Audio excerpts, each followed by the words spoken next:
Kelly Stoll is the lead nurse. Mike Martin is here. He's the assistant principal at Dartmouth High School. He's also one of our Alice trainers. Allie Cato Gallagher will be here. She is the guidance at the middle school. She is one of our suicide prevention trainers. Carol Hart is Secretary Quinn, and she'll be walking you through a day in the life of a substitute. So this is our first annual substitute training. We're doing it at the request of our principals, who want to make sure that it's more than just their regular staff. The substitutes also receive training in suicide prevention, some of our emergency management planning, some of our nursing protocols, and then answer any other questions you might have. So we'll be doing another one in January for any new subs, but all of you will have this training today, and you can sign off that you've all been trained. So welcome, and thank you for what you do for Dartmouth Public Schools. So I'm going to hand this off to Nellie, who's going to walk you through what she does, and I'm sure you've all been in contact with her with all of our requirements for being an employee, but she's just going to remind everybody, make sure you all have what we need, and then we're going to hand it off to Kelly, who's going to walk you through a few of the nursing protocols, and then by then, Allie will be here for the suicide prevention. At any point during the suicide prevention or the emergency management component or the day in the life of a substitute, if you have any questions, just let us know. Okay, we'll stop where we are and we can answer those. Our hope is to get you in and out in 2 hours or less. So, okay. No? All right. Thank you for attending this afternoon. You do get a lot of emails from me, and I apologize in advance. So every year, after school's out, I get your renewal packets together. I send them out to you. I need them back by a certain amount of time. If I don't get them back, that makes you inactive. Everything has to be updated every school year. So your mandated trainings, your civil handbooks, your quarries, because you do that every 3 years. So if that's that third year, I do need that. And also your ethics training, which everyone has trouble with, because you can't print it out with your name. I can't accept it without your name. So I do keep harassing you about those forms, because if you don't have everything you need, you cannot sub in the buildings. So if there's any questions, you're off the list, that's probably why. So you can call me or email me anytime, and I'll be happy to look and see what you need in order to be back on my sub list. Certifications, when I send out the renewal, I always need a copy of certification so that way you can get paid certified rate. I also send out an emergency contact form, because if you get sick or something happens, we need to know who we can call. Because you are sometimes at different buildings, so you're new to that building as well. Am I forgetting anything? No? If you have any complaints or anything, you call Michelle. Don't call me. That's it. Complaint department is closed. But no, seriously, if you need anything, feel free to just email me, come by initially, call me, whatever you need, we can help you with. That's it. Just to walk you through a little bit of the processes. When we get the applications, and they have the levels at the top, elementary, middle, and high school, what I do is I look at your background and what you've done previously. If you picked all three, I determine what I think is your strong area, and I send you for an interview at either the elementary or the secondary or high. If you want all three levels, what we do based on the needs of what our principals are looking for in candidates, we usually have a second interview. So it's either a secondary interview, an elementary interview, or if you want both, it would be both. Just because they're looking for different qualities and stuff for those two levels. So some of you have gone through that, some of you have been grandfathered in, and those of you who are new have probably experienced that. So again, if your certification is new, make sure we have it. We sometimes flag people if we have long-term sub or short-term sub positions open based on the qualification of those certifications. So we keep those in our system. So if you've got a PE background and we're looking for maternity leave in PE, sometimes our principals will reach out to you for that. So anything that's helpful with the background, make sure you put in the original application or come and update your application. So if you have any of those roles, we'll flag you for that. Okay? All right, so Kelly Stoll, as I said, is our nurse leader. She's just going to walk you through a little bit about when you should be reaching out to the nursing office, what assistance they can provide, and then any general helpful advice she wants to give. I know Nellie had mentioned when you get an emergency staff form to make sure that you fill it out. So if anything does happen while you're in our buildings, you know who to contact. On top of that, if there's any medical conditions that you have, I strongly recommend that you put that on the form. Any medications that you're taking, it just gives the nurses in the building more of an insight if something is happening with you. We have a little bit more knowledge to go by when we're calling 911. Hopefully that never happens. Or if you're just having some type of medical event, all that information is kept confidential, so don't worry about that being shared. On top of that, when you go inside the building, if you do have a medical concern or if you're diabetic, you have an EpiPen, I think you should touch base with the nurse and just say, hi, I'm so-and-so, I'm in subbing for this teacher today, and these are my health conditions, my concerns, my medication. Because even though you fill out the medical form, it's in Aspen, and we don't always have it right in front of us, so we have to log in and get it. So if there's something that you want us to know, please bring it to our attention on that day, so that way we have an alert kind of going on with us if we get called to your classroom. On top of that, I want you to know that there's a nurse in every building. There may be 2 nurses in a building, so Quinn Elementary School has 2 nurses, the middle school has 2 nurses, and the high school has 2 nurses. Our other smaller schools all have a nurse that are there full-time as well. So on top of, if you don't have any medical concerns and you're subbing for the day, I think it's also a good idea that you check in with the nurse and say, I'm in for this classroom, is there anything that I should know? I know the teachers do have a subfolder and they leave you information about any children that have medical concerns, EpiPens, things like that, a care plan. But I also think that makes an impact when you talk to the nurse and say, I'm subbing, what should I know? Talk to the nurse a little bit. If you haven't ever dealt with an EpiPen and a student has an EpiPen, you should be getting a demonstration on how to use an EpiPen and make sure that you're comfortable because you could potentially be giving an EpiPen. So really just making sure that you make yourself known. The nurse may say, you don't have any medical concerns in your class today, and you don't have to worry about EpiPens or anything like that, and that's fine. But if you do, I think it's beneficial to you just to make yourself known and see if there's any training that the nurse can provide for you. Some of the things for obviously, minor cuts and things like that. Teachers always have Band-Aids. You can hand out a Band-Aid. If you think it's something beyond your care, you can send them to us. Some big things, obviously, if they have a head injury or they bump their head, they've fallen off their seat, things like that, we need to see all those kiddos. So anything that you think is more than what you can manage in your classroom, just send it down to the nurse. If you're not sure, just give us a call and just say, hi, I'm subbing. This child has asked 5,000 times to go to you because they have a stomach ache. What are your thoughts about this kiddo? Because we know that class. We know those kids. When in doubt, just send them. It's fine. But our true goal as a whole is to keep these kids in class, healthy and learning. And I think you can help me by keeping them in class.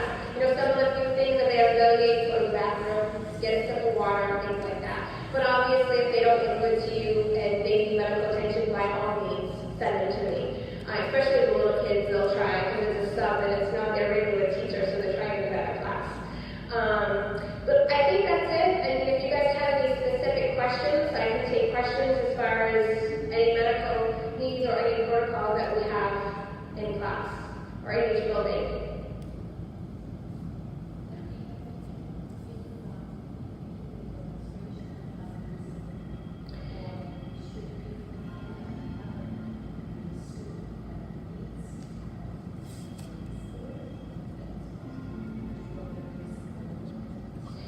Her question is about getting an EpiPen demonstration. So sometimes the subs will come in, I know from experience, I'm also one of the nurses at Quinn, so sometimes the subs come in, they get their assignment, and they go right to their class, kind of look at their binder, and then they come down to me before the kiddos start coming in and say, I'm in so-and-so's class, I see they have an EpiPen, can you go over it with me? That's what I expect everybody to do.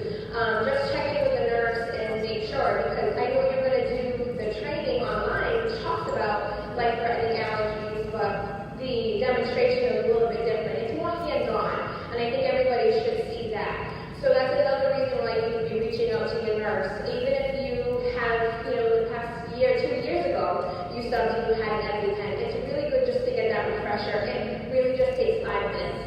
We'll be really quick. We're so used to everybody popping in to get those trainings, and we want you to come in and we want you to be proactive with getting that training. So definitely pop in and get that demonstration. Even if you don't have students that have an EpiPen, but you're new to the district or you're returning, at any point, come and see us. We'll go through everything. We'll give you an EpiPen training. You're welcome. Anybody else have any questions for me, nursing-wise? Okay. Thanks, Kelly. All right, we have Galligan. She's our guidance counselor and coordinator for K-8 for support services. She's going to walk us through an abbreviated version of our full 2-hour suicide prevention training that we do with teachers to make sure you are also on board with some of the warning signs and what to do with students who either come to you or show some of these signs. So. Can everybody hear me okay? You're gonna. Okay. Alright, how's this? I'll do the best I can. So, it's my coaching voice. Nice to see a lot of familiar faces. So, like I said, I just actually did this training for the new teachers at Project Time about an hour ago, and that was 2 hours. So, this is an abbreviated version. Certainly, I'm going to talk to you just about how to access support when you're in the buildings. Okay, so we have elementary, middle, and high school people here, right? Okay, excellent. Lots of times when we talk about suicide prevention, when we first start talking about it, the mindset is, well, I'm only a math teacher, I'm only an English teacher, I'm only a substitute for the day, I'm a long-term sub. You are the front line. So most often than not, you will see something, you will hear something, somebody will come up to you, a student will report to you before they actually come down to guidance, right? And the more that you're in the buildings, the more you have a sense of the students in your building. And so like a comedy show. All right. Sorry. Take 2. This really is not being aired, is it? Or is it? It's going to be sent out. I would have wore something different. But, in all honesty, you will get to know the population in your buildings, okay? And you'll get to know the students, who they play with, if you are at recess, what kind of activities they like to do. So, like I told the first year teachers, you need to get to know the kids. And it's hard as a sub, I get that. You're in one room and then maybe you're not in that building for another few days. Whenever you're in that room, you gotta try to somehow make a connection with the kids in that classroom. There are some slides I'm just gonna kind of go through here quickly. If, this is a subject that you are, interested in learning about, Craig Miller actually wrote a book. There's lots of videos online. And he really speaks to the point that he began thinking about suicide at the age of 8. He had a lot of family factors that contributed to his depression and his thoughts of suicide. But over and over again, really, he talks about if he had people that paid attention to him when he was younger, he would have gotten support much earlier in his life. And thankfully, he survived and he's able to kind of give back and let people know the things that he experienced so that we can learn from them. Pretty amazing, 42,000 deaths. And if we look at it, it is the most preventable form of death in the U.S. today. You think about it, we have seatbelts, we have no texting while we're driving. suicides in our country. And, this is just the beginning. Now, all staff in school systems have to be trained every 3 years. And so I think it's the beginning of really making people understand, how serious this is and how before suicide happens, there really are a lot of signs that people need to pay attention to. So, Fenway Park, roughly over 42,000. If we empty it, okay, that would be the amount of suicides in a year.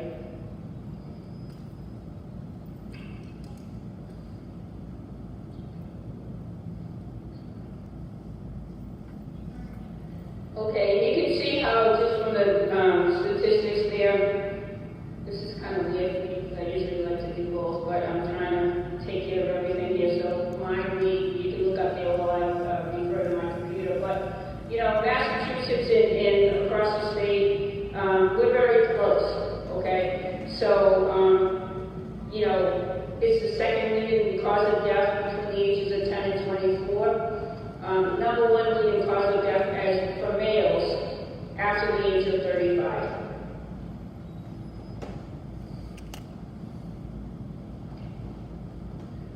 So suicide is not a quick thought. Suicide is a culmination of lots of things that are going on in that person's life.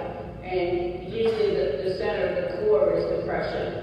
Okay? But we're going to you're going to see that it's called the ACE factors. So when somebody has more than 3 ACE factors, then it increases their likelihood to actually commit suicide. And we'll get into that in a second. So how does it occur? Usually something's going on, right? Mood disorder, substance abuse, something is happening with that person.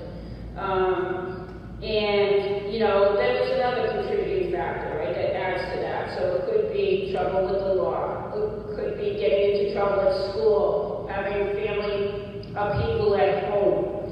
And then either there's a survival or a suicide that will trigger from that. And that all depends on the kind of supports that are available for that person that's experiencing that. As we go through this, please feel free to ask questions. The other thing is, and I meant to say this from the beginning, is that it's a tough subject. So if you're feeling uncomfortable or, I want you to take care of yourself first. Okay, I can certainly get you this PowerPoint if this is too difficult for you to sit through. So risk factors, and these are the things that, we're talking about in terms of if they have 3 or more of these risk factors, then it increases their likelihood of attempting suicide. So family history, has there been mental illness within the family? Has there been any suicide attempts within the family? Substance abuse, medical issues. Lots of times, I think we lose sight because when we're dealing with children, that have ADHD, or they have diabetes, or they have a chronic illness, or, they have cancer. We're so focused on the medical aspect, we lose sight of that, how are they feeling? And what is this, how does it make them feel? And how about their relationship with their peers? Is it isolating them? So that is kind of like a stalking thing type of thing. The other thing is sexual orientation. Lots of our students are experiencing, some questioning with that. And so with that comes isolation, okay, and feeling different. Learning disabilities. We have, children that have different types of services based on their level of need, but all those different things contribute to them feeling different, isolated, not like everybody else, as they'll say it. Okay, so those are all things that they have within themselves that just kind of lead towards them feeling depressed, feeling negative, feeling sad. So groups of students that are at higher risk.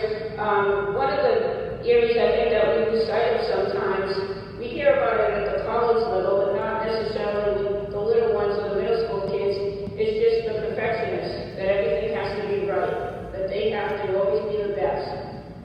Because that's a lot of pressure they're putting on themselves. And especially at the middle school, with standard report cards at the elementary, they don't really equate a 3 or a 4 with a letter grade or a number grade, and that happens at the middle school. So that first grade that they get that is not an A can be very difficult for those students, and they struggle with that.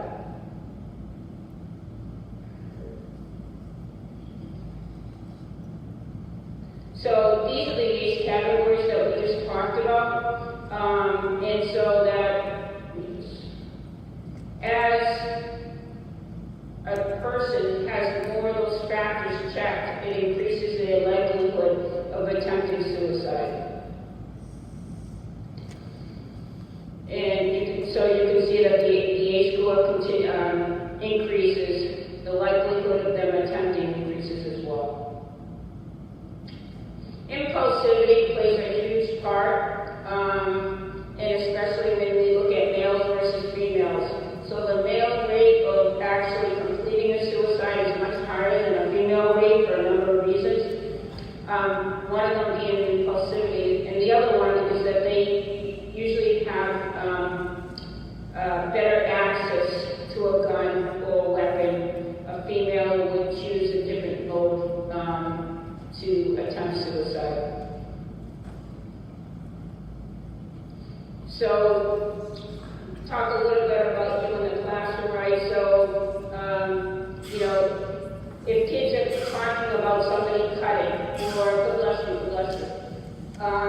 or you notice something different on their arms, those are signs that you need to let somebody know. Those are self-injurious behaviors. Do they want to commit suicide with those self-injurious behaviors? That is not their intent. Their intent is to feel better. They'll say that to you, that I just wanted to get rid of the pain, but they don't want to die. But can those result in suicide? Absolutely. I just, as a substitute teacher in a building, it's a difficult walk that you travel because, as we said, you can be in one classroom and then another one the next day. I think built into your repertoire, you need to figure out how you're going to greet your students as they walk in the building, in the classroom, so that you can kind of gauge where they're at, right? So it can be a quick, hi, how you doing? How's your day going?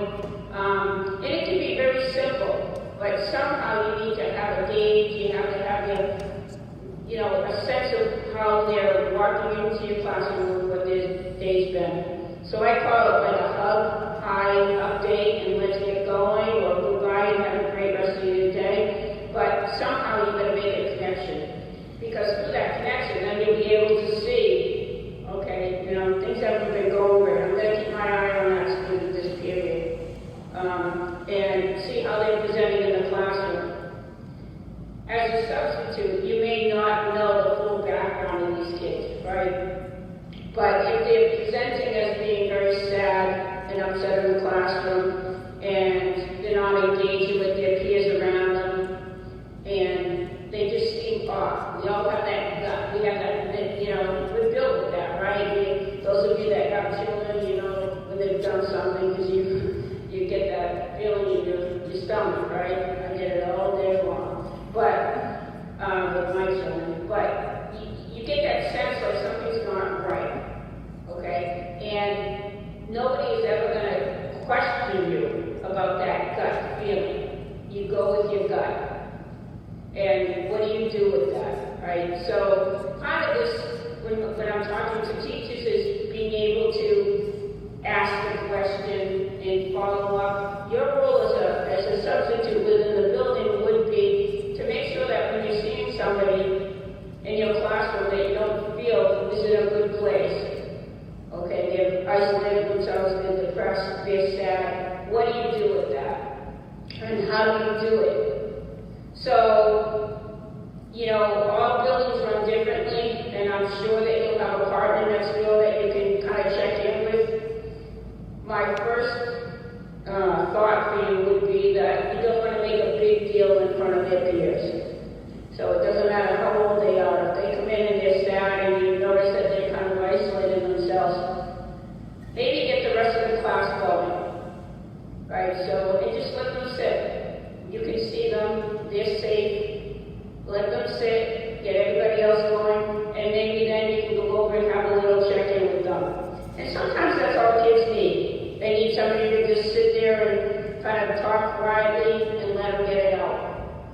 Sometimes they won't talk to you, and you still kind of like, I don't know what's going on. You can certainly have them write you a little note. Or for the younger ones, draw me a picture of how you're feeling. If with all that you're still feeling like something is not right, then you have to figure out who do you go to next.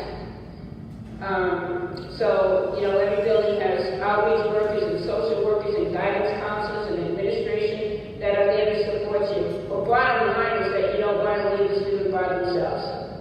Okay? So that student is always safe when they're with you. And by staying with them, you're giving them the message that you care about them. So if you haven't had a chance to get somebody up to your room and the bell rings and they're ready to move on, then you make sure you move with them. And hopefully maybe bring them down to guidance. If they won't move, then you have guidance come to you.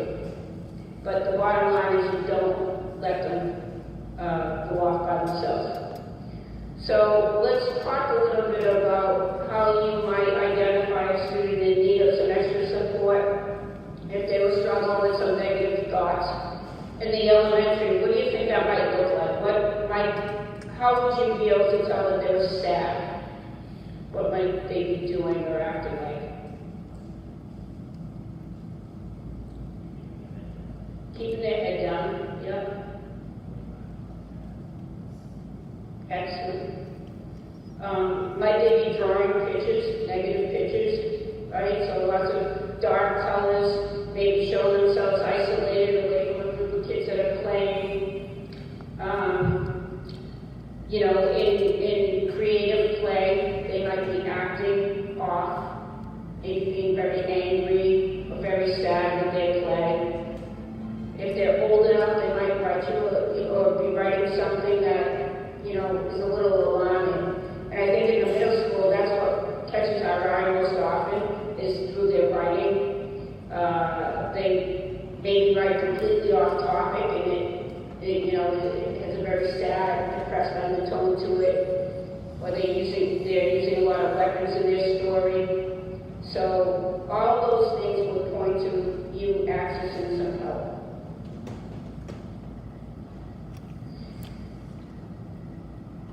So it all stems from depression for the most part.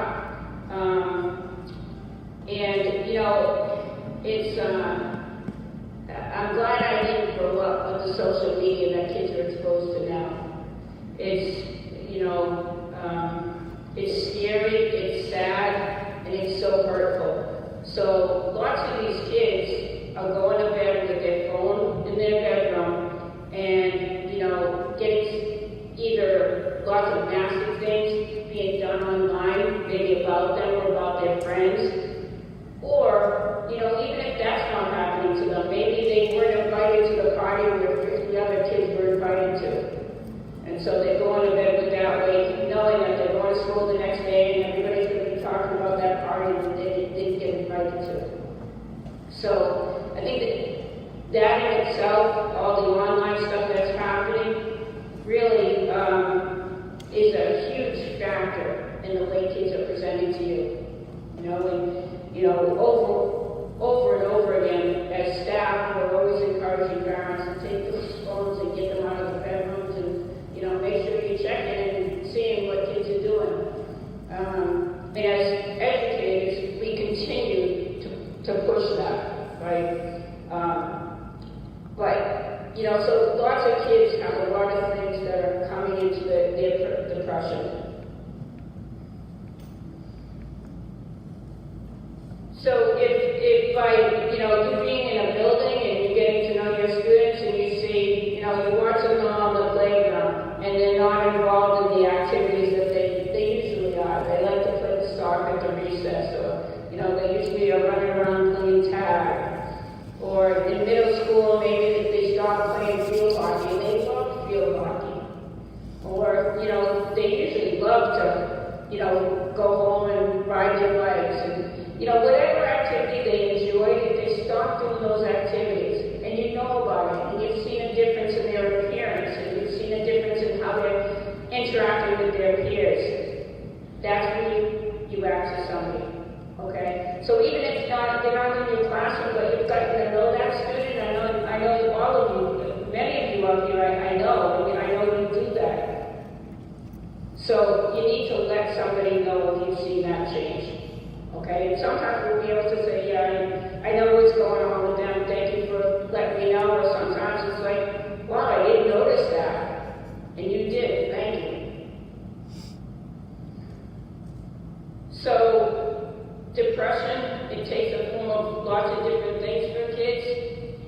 In the classroom, you might see that poor concentration, attention, engagement in the activity. They're having those negative talks about home not being a good place for them. When kids are always at that negative, I don't have any friends, and nobody likes me here. Okay, those are kids you gotta sit down right away and have a conversation with. I'm gonna get to the...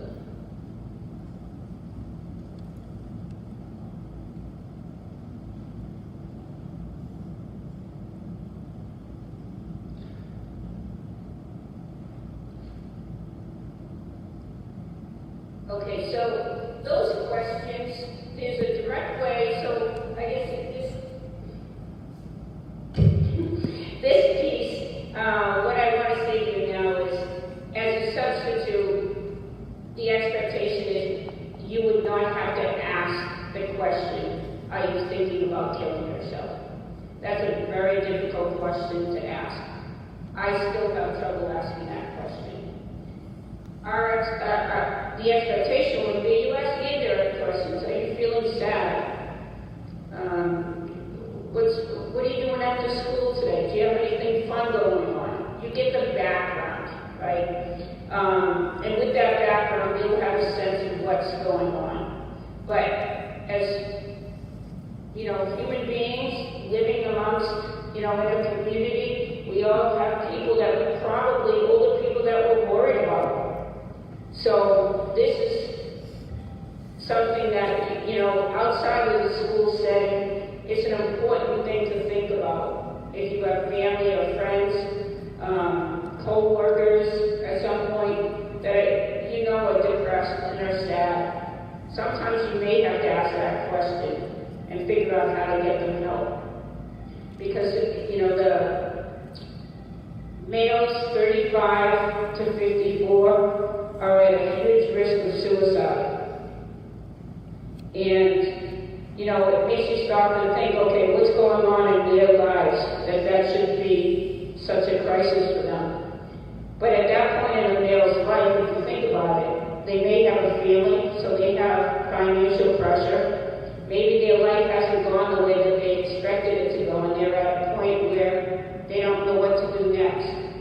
They might have gone through a divorce, there might be health concerns in the family. So that is a critical time for males and females, but more so males. So it's important information that all people should know about in terms of how to ask that question. So back to school.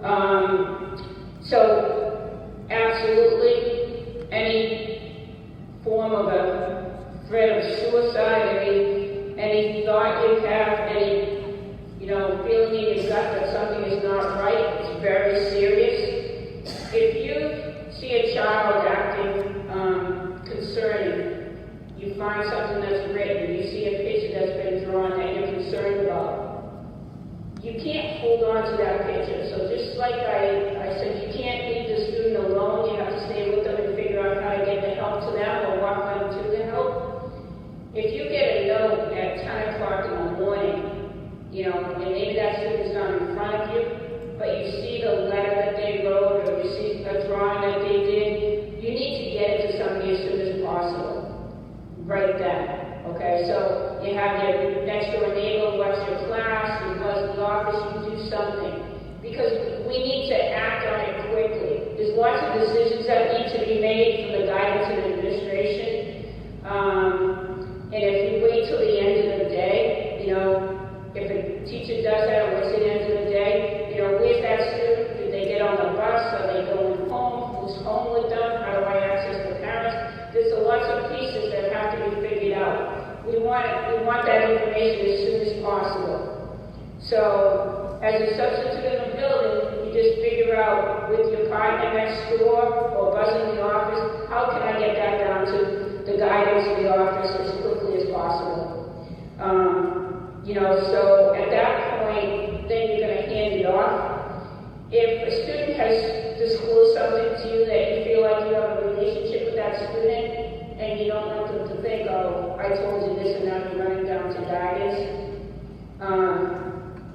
Absolutely, you can ask the guidance counselor, the administrator, you know, when you bring a student down, do you mind if I just stay for a few minutes? Because I want them to know that I care about them. And that I just had to tell you because that's the law, but also that I care about them and I want them to be safe. So absolutely, you can request that. And absolutely, as the day goes on, if you continue to be worried about, we have to take care of our staff as well as our students, and you go down and talk to somebody. And, you know, how's it going? How is she? How is he doing? You know, if you're out of recess, and every single day you see that student walking around by themselves, right? Then that's a student that you want to make sure that you mention to somebody, okay? And make sure people have their eyes on them. As a guidance staff and administration, once we get the information, then we make some decisions about what to do next. You know, involving the parents, certainly accessing crisis center, the hospital. We go through different levels of support that we feel is necessary and appropriate at that time. And certainly when the student comes back to school, there's always a re-entry plan.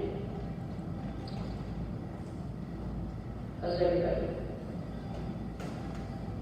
Do you have questions about your role as a substitute?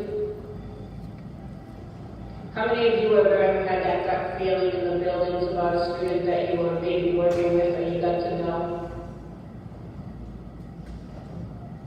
So, and I'm looking around at many people that raised their hands. You were in the middle school and you came down to guidance, and it was very helpful and it was the right thing to do for that student. So, don't ever second guess yourself. Just do what you gotta say. And, you know, number one thing you gotta do is get to know your students, even if it's for the day. So as they're walking through that classroom door, check in with them. Maybe as they're doing a group activity, make sure that you're that person that's walking around the room. You know, checking in with them, seeing how they're doing, seeing how they're interacting with their peers. Because none of us are just math teachers, they're just substitutes. You guys are all people that they're going to go to before they come to us and guidance. Okay, thank you.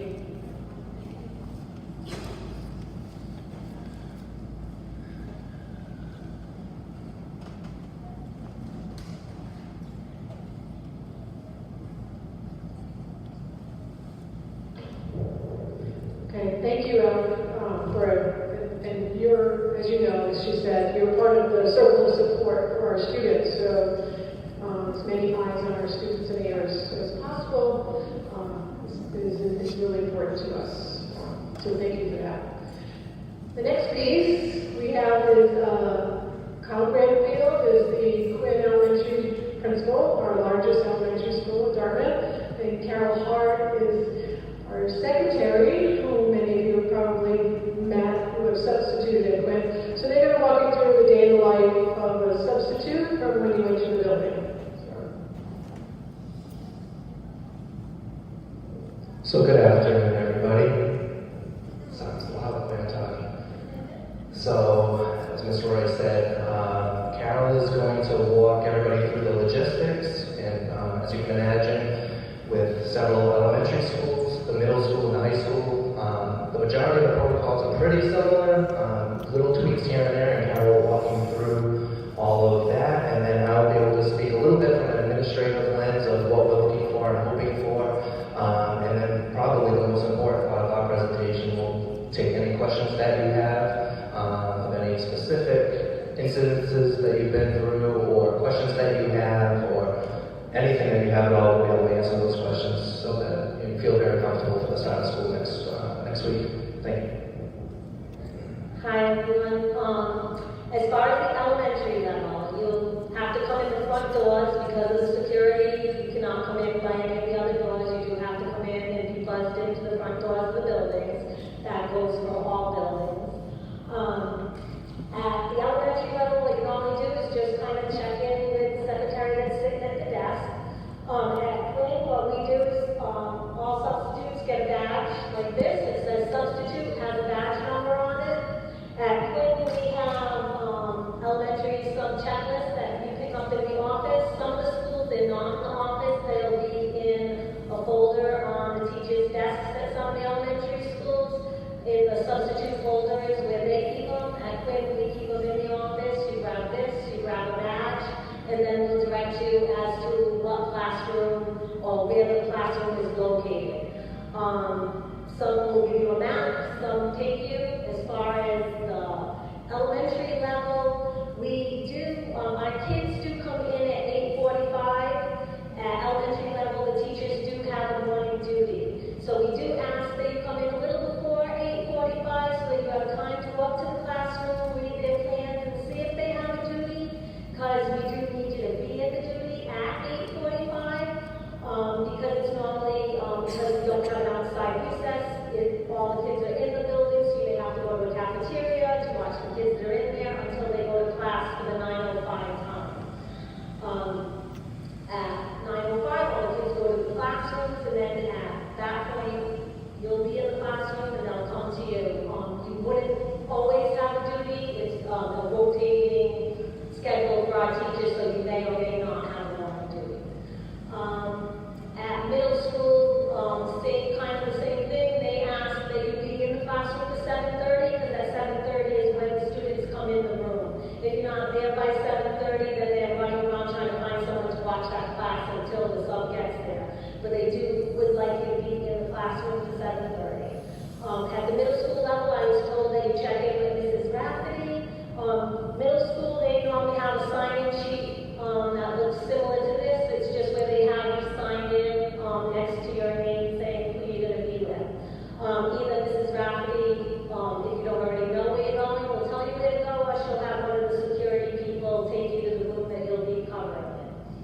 High school level, you check in with Donna Paul, and she gives you the schedule of what you're doing for that day. Middle school also asked me to say you do just have to stay in the room until the last bus is called. Once the last bus is called, you go back down to the office and check out. Same thing at the elementary level. Once your day is done, if you have this paper, you bring it back, you leave it in the office. If it has notes on it, we put it in the teacher's box so that they can see the notes for the next day. Some subs prefer just to write a note on a piece of paper and leave it on the desk. That's fine also. But we do ask that you check back in at the end of the day to give us back our badge. And then you go to the classroom. In the classroom, there should be a substitute folder on the desk telling you what the plans are for that day. And then I will pass it over to Kyle, and he'll tell you about how it works.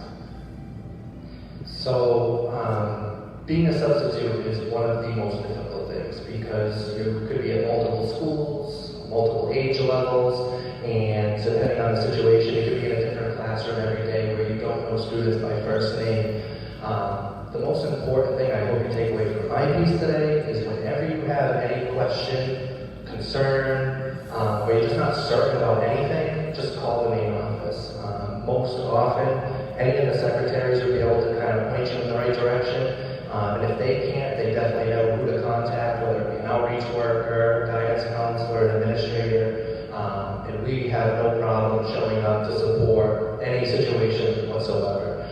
And that could range from a behavioral issue, that could range from not being positive of how students get home, whether it's by bus or a student didn't bring in a note that says that they're going home a different way. The most important thing is call the main office, because then we can make phone. Zero is always the main office, but call the main office. We can make phone calls. Don't think that you can't call. We would much rather get involved early rather than a student getting on the wrong bus or staying after school and they were wrong, they had the wrong day, and a parent has to leave work. So no matter what the circumstances, call the main office. Also, teachers are very good about leaving detailed lesson plans.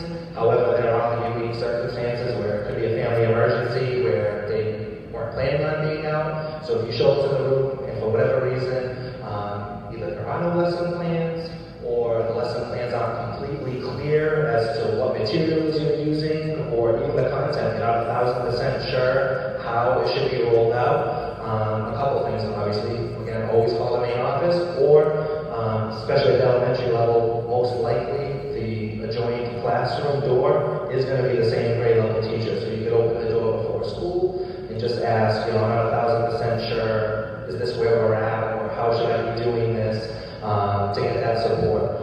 And teachers, they very much appreciate all the work that the substitutes do of coming in and implementing various grade level curriculum from math to science to you name it, that teachers don't want to be out, so they're so thankful when they can come back the next day and they're pretty much right up to pace where they should be as if the teacher was there. So with that, a lot of teachers will leave not only what the content is, but they'll have different small groups that should be happening throughout the course of the day. They might have different protocols that they have of you make sure that you see this group twice a day. You make sure you keep a closer eye on this group.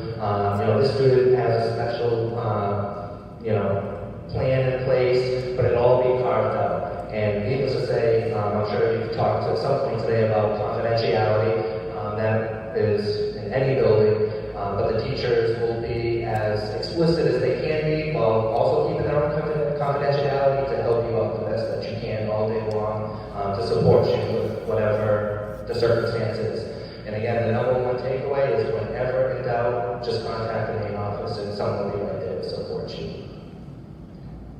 And with that, Also at the elementary level, normally each teacher will have an attendance folder. It'll be printed out with that class list. On that list, you mark the children's attendance. On the other side, it says notes, because at the elementary level, they can take different buses. We do get a lot of notes. The other side is you put in the notes, and then you send that down to the main office for the student that's normally assigned for that job. So I'm not really sure how the attendance works at the middle and high school, but I know at elementary level we have to do it on paper, and the lunch count goes on the other side. Lunch count has a separate folder. We do the lunch count, send that down on paper, and that's the way attendance and lunch counts work at the elementary level. and with that, can we help you with any questions that you might have?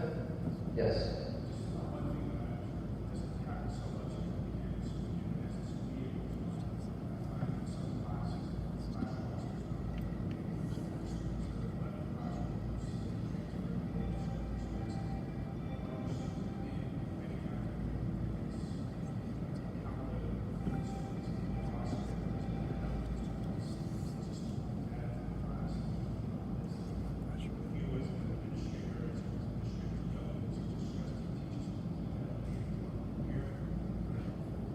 So in case not everybody heard that, you're just saying as far as once the school year picks up, middle to end of the year, if a teacher has been consistently, at times when you go check the roster, students have transferred in, students have transferred out, so it's not always aligned with the student sitting in front of you. So to answer your question, throughout the year, we do constantly remind teachers a couple things to make sure they should always have lesson plans available for the next 3 days in the event that there is some type of emergency. So we do remind them, occasionally throughout the year, make sure those lesson plans are up to date in the event that something happens, and to make sure that the roster is up to date as well too. And again, if there's not aligned and the count is wrong, just call and we can look right into that for you to make sure that it's adequate, especially in the event that there's an emergency. You don't want to have to evacuate the building, look at the roster, and be double guessing and checking yourself, like, was I right, was I wrong, was this student here? It's best to get that situated first thing in the morning, and I can also spread the word to other principals as well too. That's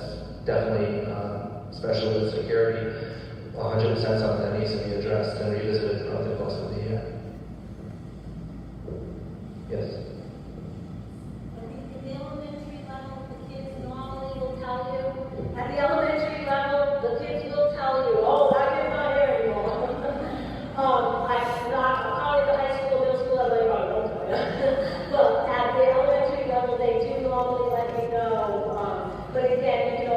call us and say, you know, my list doesn't seem accurate, can you send me out the current list? And we can, any one of the secretaries could send out the current list of the class list.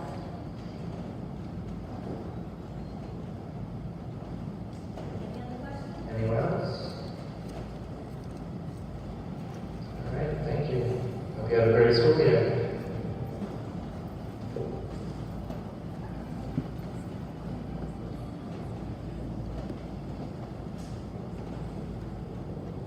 Thank you. We are trying to bring our next presenter up a little early, but I do want to talk about a couple filler pieces. One that kind of touched on is confidentiality, which is pretty critical. We consider substitutes and extensions of teachers and treat them as such, and so the information of our students should be protected under your watch as well. So again, don't share any information about students outside of the school. Please don't post anything on social media. Same thing we say to teachers every year. It's very important, and especially those people who are parents of students in that same building. Please keep your frame of reference on the students in front of you and not sharing information with other parents about students. That's pretty important to us. So that's pretty critical. Phone usage, and certainly you have your phones with you for emergency situations.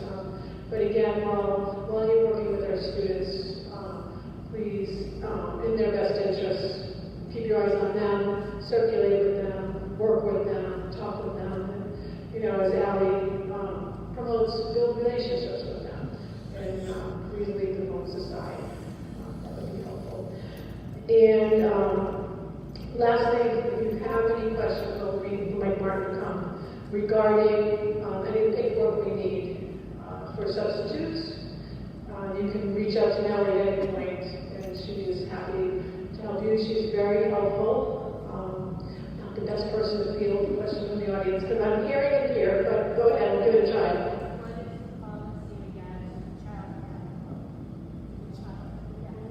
It's different for each building. So the elementary, what's the policy on phones in the elementary? Hope we don't have that many, but. Students should have phones on them throughout the course of the day. Granted, for different emergency purposes, parents do send students with phones, but it's kind of their own responsibility of keeping it in their backpack, in their lockers, or cubbies, depending on the grade level at the different elementary schools. So some students do bring them to school, but again, it's on them to keep them protected and not talk to them in their lockers. But students should not be on the phone at all during the school day or on the school bus, or even on the school bus. So a lot of drivers do not want that. If there's an emergency during the day or anything, we advise the parents to contact the main office and we'll relay the message. Or same thing, if the student has a question or concern, let the teacher know, let us know, and we'll make the phone call.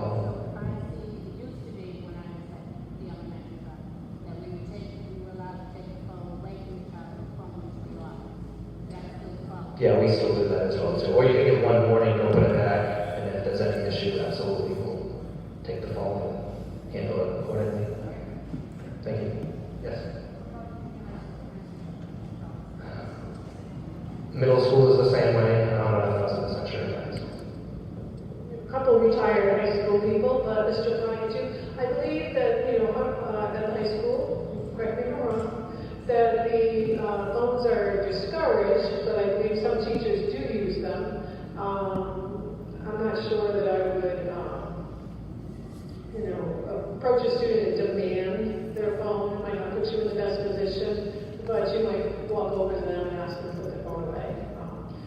You want to correct me at all?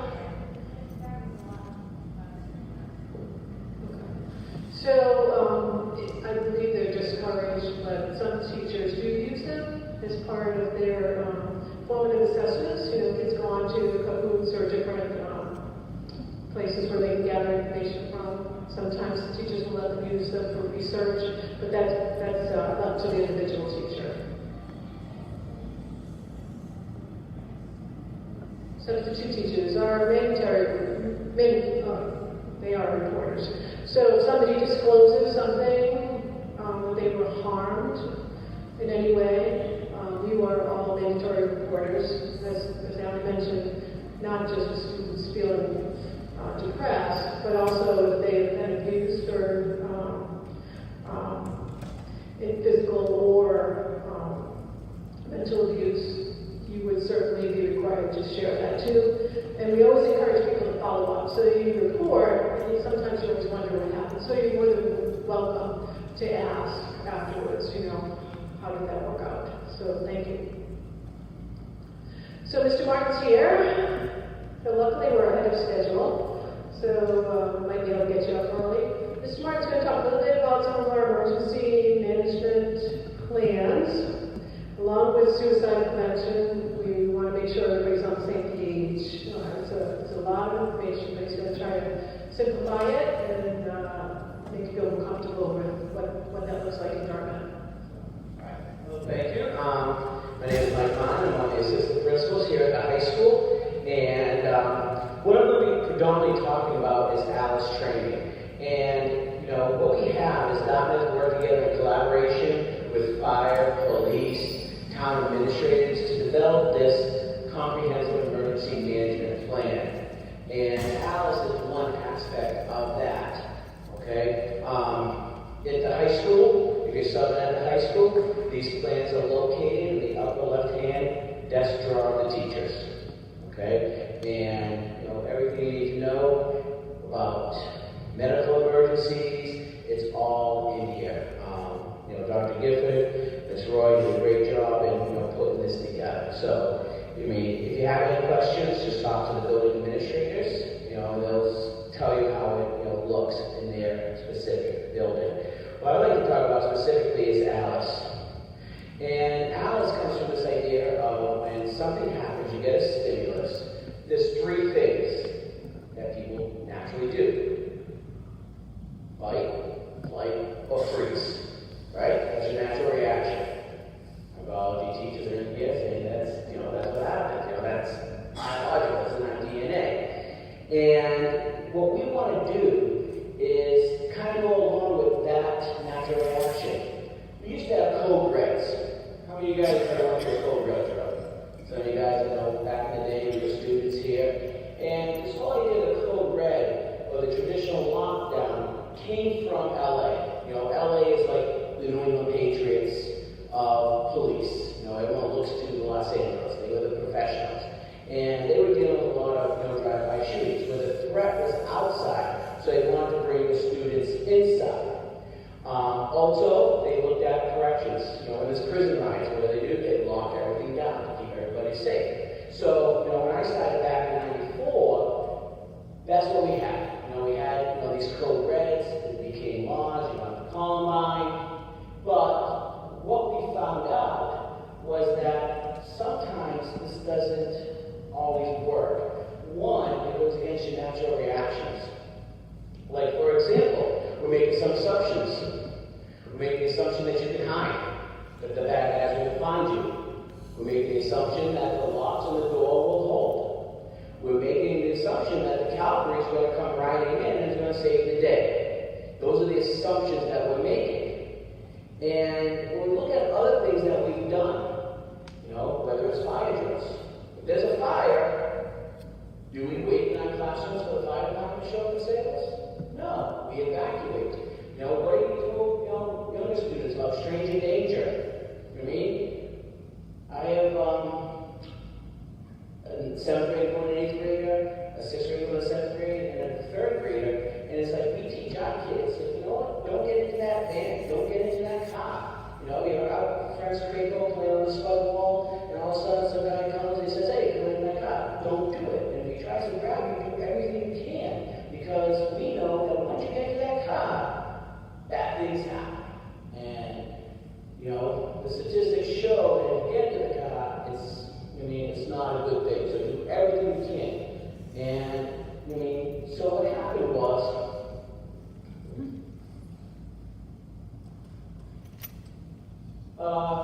Lisa Craig was an elementary school principal. Her husband was a Texas SWAT.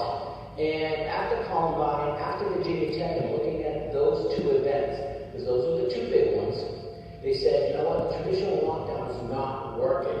You know what I mean? The rooms in Virginia Tech in which the students tried to lock down were the ones with the highest casualties. You know what I mean? I don't show the video during this training, but there's a really powerful video of Columbine where students were told to lock down in the media center. And they showed just how much time went through. And, you know, and they showed an exit that all the students could have got out of. But because they were trained, because they were doing what they were told to do, as well as the faculty members there, they became, you know, targets for that. So it just didn't make sense. It's not what police had taught their children. And the other thing too, I want to talk about that is that, you know, this just isn't about schools. Okay? This training, this philosophy, these ideas can happen anywhere. You know, unfortunately, like I think it was like 2 years ago, the vocational teacher was having dinner, you know what I mean, up at Bertucci's in Taunton. You know what I mean? Like, these things can happen anywhere. It can happen in, you know, San Bernardino. It can happen in a movie theater. It can happen at a country music concert out in LA. Las Vegas, which was the deadliest mass shooting. So when we're talking about these principles, it's just not about school. I mean, these are things that you can do no matter where you go. So I got a short little video for you.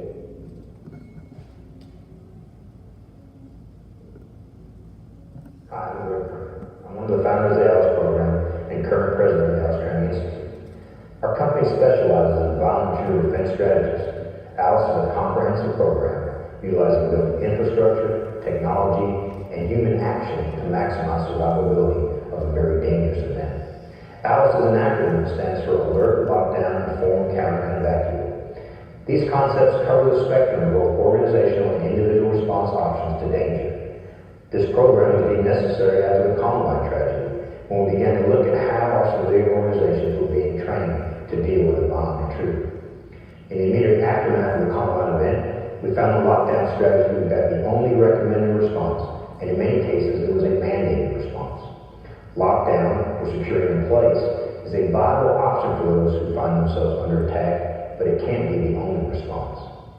There will always be cases in every event where a lockdown response simply does not apply, as in the cases of some of the people at Columbine High School and the Virginia Tech University events.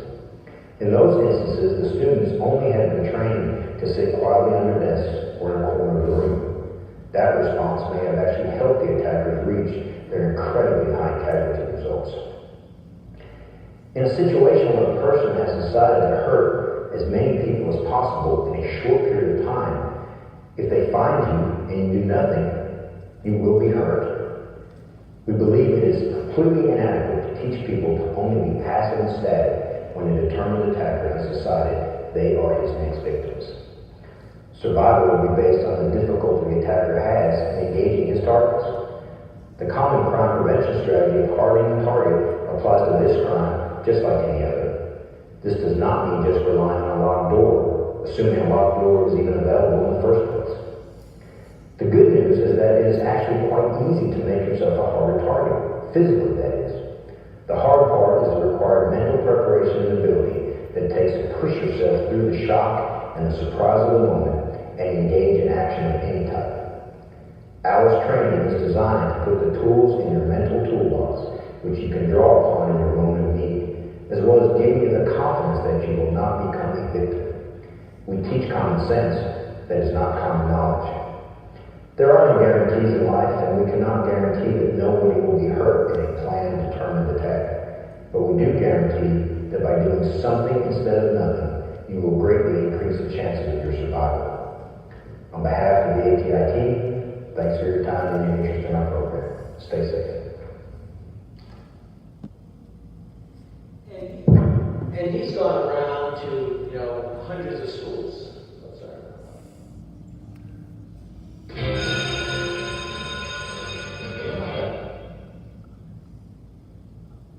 And universities. I mean, ALICE becomes, you know, the most common and adopted philosophy across the country.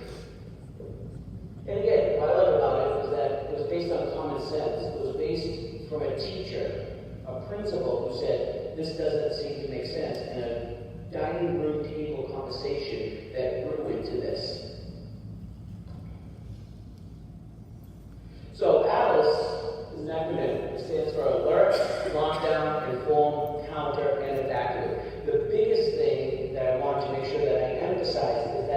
not linear. You know, as teachers, we're so used to block 1, block 2, block 3, block 4, block 5, block 6, block 7. You know what I mean? We're so used to having our agenda posted and having our opener and having our, lecture and having our exploratory activity and having our wrap-up or our conclusion and our ticket to leave. That we kind of train like that. This is not like that, okay? Probably the only thing that I can say is going to happen first is going to be the alert. You're going to hear that something's going on. But from the alert, you might jump right down to evacuate, okay? You might go from alert to counter if it's happening right outside of your space. So I want to make sure that I emphasize that it's not linear. So alert. This is know what to listen for. Be observant. You know your buildings. You know your students, especially if you're a long-term sub, better than anybody else. You know your surroundings. Okay? I like to think that I probably know this building better than Mr. Granfield does. Mr. Granfield knows the Quinn School better than I do. Okay? And when something's suspicious, something doesn't quite look right, make sure you tell somebody. We always use plain talk, no codes. So if we say, there's someone with a knife in the back of the auditorium, that's what we're going to say. We're not going to say, we have, Little Red Riding Hood with, a trumpet in the auditorium. You know what I mean? Because again, we used to do that with like the codes on our walkie-talkies, and we had to take out the walkie-talkie and figure out like, so who's equal 1? Who's equal 5? You know what I mean? Like, we use common talk. Okay, here at the high school, we use the public address system, and we just say, over everything. There is an intruder in the main office, and it looks like he has a weapon, institute Alice protocols. Evacuate if you can, if not, lock down. And then, and I'll get to about the form later, you'll get constant information. Because these situations are not static. These situations are fluid. They change as the event changes. But you'll always get that alert. And then sometimes too, though, just be aware that, we're so involved in technology. We're actually, our system, video cameras and on-calls, can be controlled by the Dartmouth Police Department. So they can take control over our on-calls. But I don't want us to get so, reliant upon the technology that we forget, like, sometimes it can be simply yelling and screaming. And that's something that, when something happens, and they're like, you hear a bunch of kids yelling, oh my God, there's a gun, there's a gun, there's a gun. Like, get the heck out, don't wait for the on-call. You know what I mean? So it could be something as low tech as that. It could be yelling, it could be screaming, it could be a voice. And the biggest thing, and this is why we have our yearly drills, that's why we worked on it at the middle school last year, at the high school, we had a community presentation, is that you gotta be able to act immediately, decisively. Okay? One of the things that, Officer Mental, who's works closely with, is that, someone's going to sue you. You have one of those situations, you're probably going to be sued. Someone's going to figure out that, you should have done something differently. But his quote always sticks with me. You know what I mean? I'd rather be judged by 12 than carried by 6. And I mean that for my students too. I'd much rather have to go before a court or a jury or a judge and answer for my actions rather than have to go to a student's funeral. Okay? So that's what we mean about acting decisively. Don't be, paralysis by analysis. Don't be thinking about all the what ifs and, just do what your gut tells you to do. Again, remember that first slide. Fight, flight, or freeze. Probably the worst thing you can do is what? Is freeze. That's probably the worst thing that you can do. And you can call 911, all of the phones here at the high school, you just call 911, you can call from your cell phones, be your own, be your own person, and inform the police, tell them what's going on. So that's the first thing, is the alert. Now, if this is happening just outside, so we talk about the intruder being in the main office, we might say, you know what, it's probably not the best idea to go out these doors and try to go out the main way that you came in, right? Now, if we're in this building, I wouldn't even tell us to lock down a barricade though, because we have all these other exits, There's a lot of ways that we can get out of this without going out the main doors. But let's say it's happening right outside those doors. Well, we don't want to just lock down, because we know that sometimes locks don't help. Locks don't always hold. So we always want to make sure that we barricade. Take whatever we can, okay? You know, usually there's tons of stuff out here from our music department. You know, block the doors. Do whatever you can, because what Columbine and McCain Tech have taught us is that if it takes a while for someone to open up the door, they move on. Again, they're looking to do mass casualties. They're looking for the greatest number. And if they have any sort of barrier, using those two examples, they will move on to a softer target. Okay? Nobody inside or outside. You want to call 911. You want to turn off the lights. Find cover versus concealment. Okay? Cover would be behind that brick wall. Concealment would be hiding behind the curtain. Okay, so there is a difference. We always want to try to look for cover versus concealment. But again, if we all hid behind those curtains and they come in and they don't see anyone here, chances are they're going to move on to somewhere else. Okay? Do not open the door until the police come. And I say that last bullet because you got to be thinking of options afterwards. You know, when we did our drill here at the high school, the teachers we acted out, you know, or the shooter, we had a police officer firing blanks, was right outside in that hallway right there. The alert came on. Those teachers barricaded. We had given our faculty carabiners. Okay, if you look at those doors right there that open out, a very simple way to barricade that door is to take a carabiner and slide it over the arm at the top. Once you slide it over the arm at the top, the hinge doesn't open.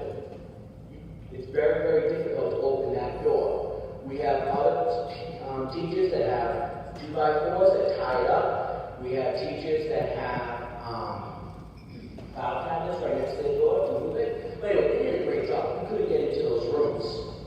But then, you know, the police officer that was pretending he should have moved. He went to the other side. Guess what those teachers did? They got rid of all their barricades and they ran out the building. Okay? You know, Officer Pimentel, you know, when you walk with him, you know, he's like, the only fight I can guarantee that I'll win is the one I'm not in. You know what I mean? If I'm not in the building with the bad guy, then I'm probably going to be okay. So, I mean, as they were being informed that the threat was moving away from their location, they got rid of all the barricades and they ran out, they evacuated. Okay, which is really important. You got to be thinking of options. You lock down your barricade, but what happens if that barricade fails? What if they do get into the room? Well, as you're sitting there waiting, grab whatever you can. I mean, grab a stapler, grab a tape dispenser. I mean, have a plan. Bug spray. You know, we're not supposed to have it in the room, but you need someone to teach you about wasp spray. Again, wasp spray, you're not supposed to have it because of the laws, but, you know, in this situation, again, you'd rather be judged by 12 than carried by 6. Wasp spray works really well because you have 25 feet. You shoot.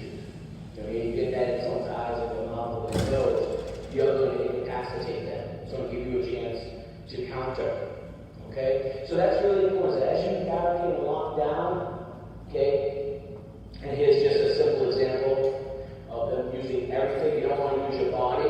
You would like to cover the windows, but always have a plan.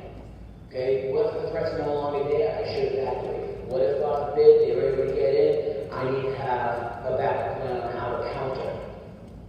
Shelter in place is a little bit different. You might hear that in the buildings too. Okay? Shelter in place means that maybe there's a medical emergency. You know, we've had to do it here at the high school because we had someone, this was actually a faculty member, that had a seizure, fell down, hit her face, and there was blood everywhere. So we didn't want, as we had ambulance and stretchers coming up to, you know, we didn't want to have the students see that and be affected by it. So, you know, we had a shelter in place, which just means, you know, shut your doors, nobody in the hallway, no one can leave until an all clear is given. You continue teaching, and it doesn't rise to the level of lockdown. You know, we were actually at the middle school, they had to do a shelter in place too. So just so you know, if you hear that over the all call, it just means that it could be something going on in the halls that you want to make sure that the students aren't participating or seeing or witnessing or anything like that.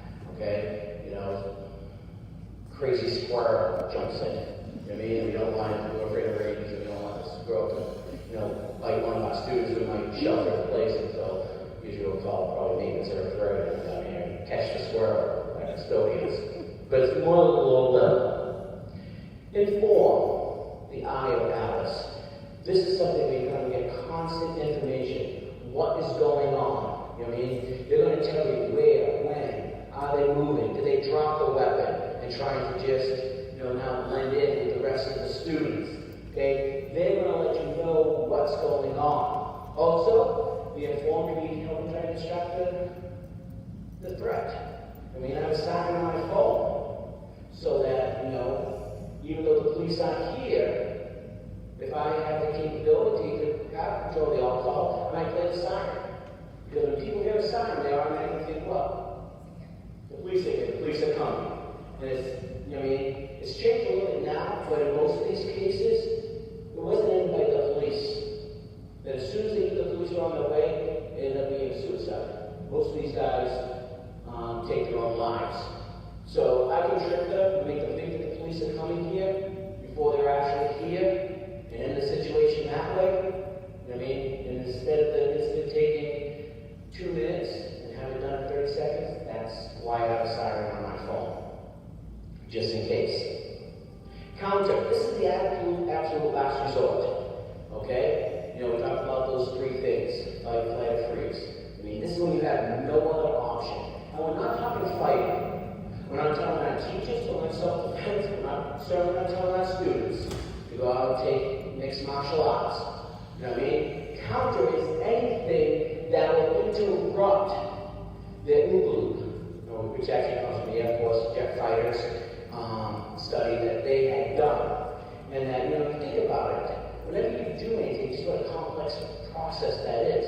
And when anything happens, like right now I'm talking to you, once I have a PowerPoint, you know, I just saw Tracy walk in. There's a lot of things going on, but I'm focusing on this. All of a sudden something goes off really loud, boom, is that going to break my concentration? Probably. And then I got to kind of refocus, okay, where am I on the slide? Is the microphone? Can they hear me? Am I reading it? I mean, you want to do anything you can to break that. So you want to move around, okay? You want to make noise. You want to throw things. You want to do whatever you can. Because someone throws something at you, like we did our training in college, middle school, people throw stuff. Someone throws something at you, what's your natural reaction? Exactly. You know what I mean? To defend yourself. So wherever you can, you want to make sure that's what you do. If we do rush someone, you gotta all push in the same direction. You can't do it from different angles because then you actually might be holding the person up. So you all want to go down. Okay? And if you are fortunate enough to take it to the ground and the weapon, the knife, whatever it has to be, is dislodged, please don't pick it up. Okay? Because when the police do get here, they're just looking for a gun. You know what I mean? Or a knife or a bat, whatever it has to be. They don't know who the good guy is versus the bad guy. Okay? So what we teach our teachers to do, what we suggested, is you take a trash, you know, most of our classrooms have trash containers. Take the trash container, you flip it over, you sit on it with your hands up. Or you take a backpack. You take something, you cover it up, you sit on it with your hands up. Okay? Whatever you do, if you don't want to pick it up, you know, you definitely want to pick it up and look at it because, again, you don't want to be a victim of mistaken identity. So the main thing about this is we're not teaching fighting. We don't want to teach our students to fight. We don't want our faculty and staff to fight. But we do want you to defend yourself, and we do want you to try to distract whoever that person is. Because again, these guys that are doing this, are they professionals? No, they're not professionals. You know what I mean?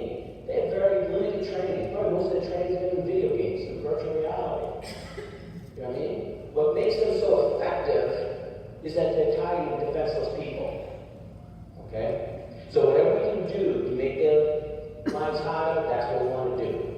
So here's just a simple story of like everyone rushing them and throwing the books and things like that. That's what we mean by counter. This is the one that we hope that we would all do. Okay? In all the buildings, there's many exits. Make sure you're familiar with them. Ask the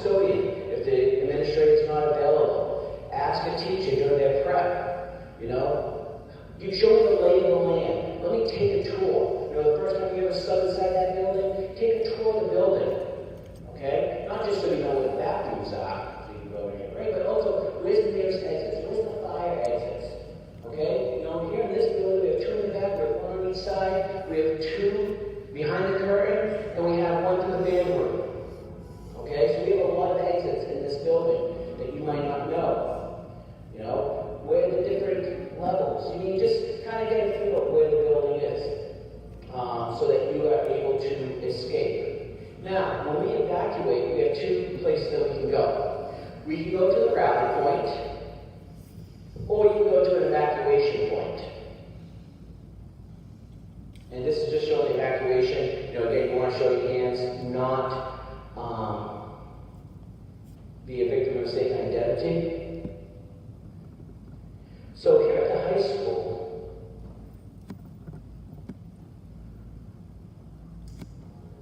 our rally points are here at the DYSA Pavilion, and also out here in right field.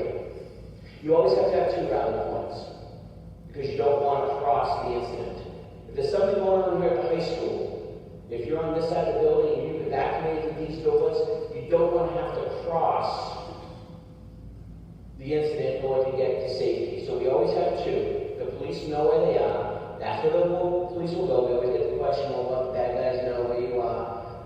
You know, why are you telling this to everybody? Well, let the bad guys know that the police will be there. And the police are better than them. You know what I mean? And this will be the rally points. Now, if it's, you know, a serious, God forbid, type of situation, we also have an evacuation point. Like, we don't want parents picking students up. We don't want friends coming. Because, I hate to say it, but this is not a crime scene. This place is going to be littered with police cars, ambulances, fire engines. You know what I mean?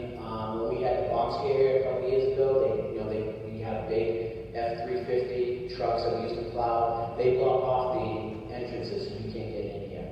So what we would do is, get out the buses and go to UMass Dartmouth, and they would, again, we would have media, place set up so they would talk to the press.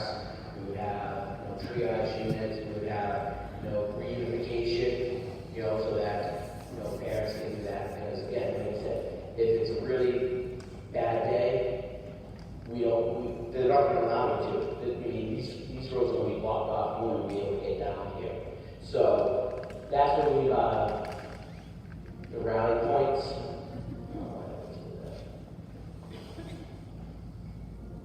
Versus the reunification. Now, this is a video that Waltham had put together, just to kind of give you an overview of how these things that I talk about we can put into practice.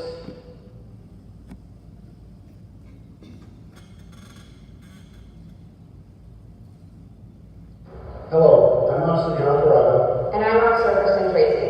We are the school resource officers here at the Waltham High. We would like to take a few moments to discuss our top priority in the district, student and staff safety. More specifically, we will be talking about a subject that is difficult to think about, school shootings and other man-made incidents that may happen on school grounds. While the topic is unpleasant, these kinds of events do take place and all school employees are required to know what's expected of them during a violent event. Please know, this video is designed to educate, not frighten.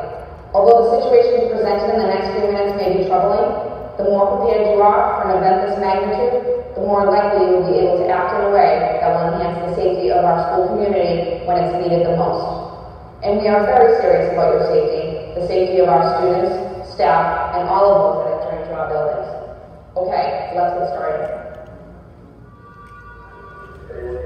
The Waltham Public Schools take pride in being a safe place to learn and grow. However, it is possible for someone to come onto campus to cause harm or threaten our students, staff, and visitors. Our School Safety Administration has partnered with the Waltham Police Department and work hard every day in an effort to promote a safe environment. Should the unthinkable happen in a Waltham school, we must know how to react to help lessen the impact and to help protect yourself and others. Recently, schools throughout the country have fallen victim to horrific incidents.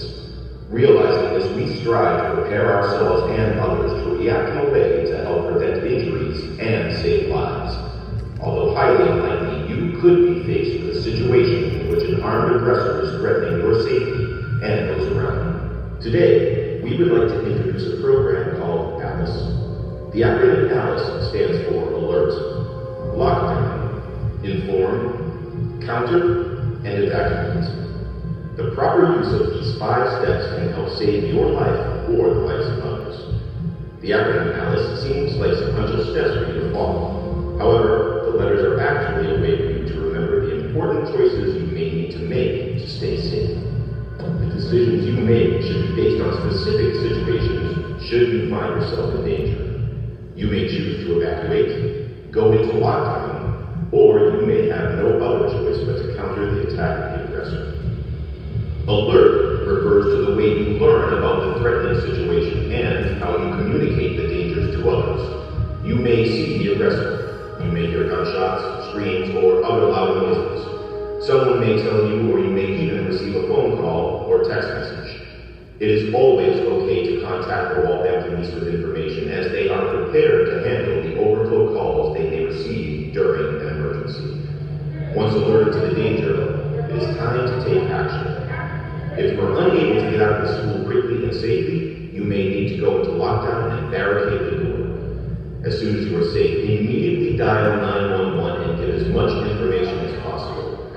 This will help provide details of the danger and help the police get to you faster. If you choose to lock down, move quickly to an area or room that can be closed off by a door or other barrier. Quickly lock and barricade the door. Remember, time is always an issue for you and the aggressor. If you're able to stack chairs, desks, tables, and other things against the doorway, the threatening person will likely move to another area instead of wasting time to climb over or move the objects in an attempt to get into a room. The aggressor's goal is to do as much harm as possible before the police intervene. Once you have locked and barricaded the door, quickly move to an area out of sight and quickly start formulating a plan on how to respond should the aggressor try to get into your safe area. Coordinate your actions. Start gathering several items that you can use to protect yourself. Every room has something that can be used to distract and defend from the aggressor's attack. Communicate the plan with the people around you. Don't wait for the aggressor to get into the safe area to have a plan of action. Please know the police are trained to respond immediately. The police are not there to care for those injured or to stop and try to get people out of the building. Their mission is to stop the aggressor from harming others as quickly as possible. Staying informed is also very important. 911, this is recorded. What's your emergency? I'm a student at the Waltham High School. There's a gunman in the building and I hear gunshots in the basement. If you see or hear something that can help the police, someone in your room should immediately call 911 and give the information to the dispatcher. Telling the 911 dispatcher what you have seen or heard and where the aggressor may be located is key to helping the police respond to the threat. If the aggressor tries to come into your safe area and you're able to, you may choose to leave through another door or window. Don't just hide under a desk or in a classroom. If there is no way of keeping the aggressor out of your room or to evacuate to a safer area, you may have to defend yourself. If you decide to counter the aggressor's attack, you may be able to distract and disrupt the aggressor's plan, put the aggressor on the defensive, and may be even able to disarm and subdue the aggressor until police arrive. Once on the floor, try to separate the weapon from the aggressor, but never pick it up or handle it. You should then have someone dial 911 to update the police of the situation. If possible, hold the aggressor down on the floor until the police arrive. Once again, do not pick up the weapon, as you may be mistaken as the aggressor. If you are staying in the room, carefully place a trash can or large object over the weapon and guard it until police arrive. If the person on the floor is still a threat, you may choose to leave the room. If you leave with the weapon, place it in a trash can, box, or other container so that you will not be mistaken by the police as the aggressor as you enter into the hall or exit the building. You may want to place your hands above your head with your fingers spread when exiting the school to show police that you are not the aggressor. The ALICE program is designed to help teach students and employees of the Waltham Public Schools how to react based on any type of threatening situation. Only confront the aggressor if it is obvious that you are in immediate danger, and if there is no other way to lock down or evacuate the area. In collaboration with the Waltham Public Schools, the Waltham Police Department has implemented the school intruder training for staff and students on campus. We are always looking for innovative ways to keep our students and faculty safe while in attendance at our school buildings. This ALICE program takes massive steps in that direction. Thank you. And again, it's pretty heavy stuff, and like I said, it's not meant to scare anyone, it is meant to prepare you. In a worst case scenario. Now, this is more of what we do with the high school and middle schools.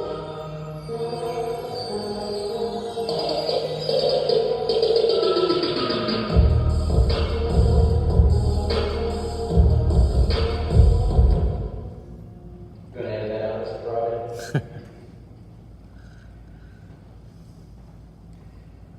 At the elementary schools, it's got to be age appropriate. Okay, so we do our house shows, we did one at the high school, we did one at the middle school. How many of you are probably more at the elementary school age?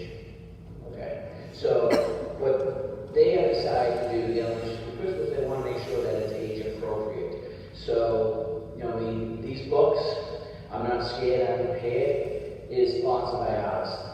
They were made by, Julie Crook, along with Lisa Crane, and they kind of make it as between the sheep, the shepherd, and the wolf.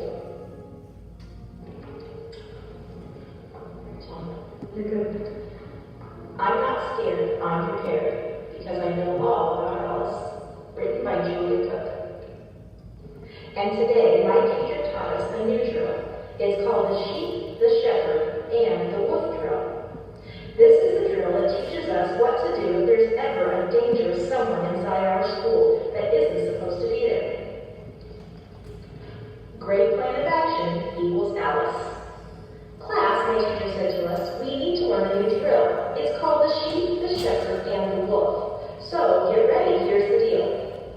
I'll be your shepherd and you're all my sheep, so you must do what I say. Pretend there's a wolf in our building and we must stay out of his way. We need a great plan of action in case we start to get scared. The Alice plan will work the best to help us be prepared. And you can YouTube this if you want to hear the rendering of it. The elementary school principals have these books. They have that. Make sure I close this out so you don't forget. They have that if you should look at it. Okay, but again, it's age appropriate. You don't want to have elementary school students going through the whole counter type of thing. We want students to be prepared. We don't want them to be frightened. Again, school is a safe place. Okay, school's a place where they learn that they're here with their friends, they're caring adults. We don't want to make school a place that kids are afraid to come to. We don't want Alice to raise anxiety levels. We don't want our faculty staff to be anxious about coming to school. We definitely don't want our students to be anxious. Okay, we want students to feel prepared. Just like if there was a fire. We do fire drills 4 times a year. So I think the last person that has died in a fire in a Massachusetts school was like 1953. Because we're prepared, and that's what they do. We have bus evacuation drills. Okay, in September, where students jump out the back of the bus. We don't want them to be afraid to ride the bus. It's just that all of a sudden something were to happen, we want them to feel prepared. And that's what this is. So, we will have an Alice drill at the high school again. We do it in collaboration with our school resource officers and members of the Dartmouth Police. We don't do this on our own. This is truly a community initiative, and we've had a lot of support. And the number one thing I want you to understand, like I said, it's not just about schools. This is lessons that you can use in life. Restaurants, movie theaters, concerts, sporting events. We want you to know that you have options. Okay? Again, you have an instinct of self-preservation. And you need to follow that instinct. And that's what they learned about the old Code Reds, where it was just mandated lockdown. That went against what your gut was telling you. So we just want to make sure that, something happens, go with your gut. I mean, just know that you have options. You have the option to barricade, you have the option to evacuate, you have the option, to freeze.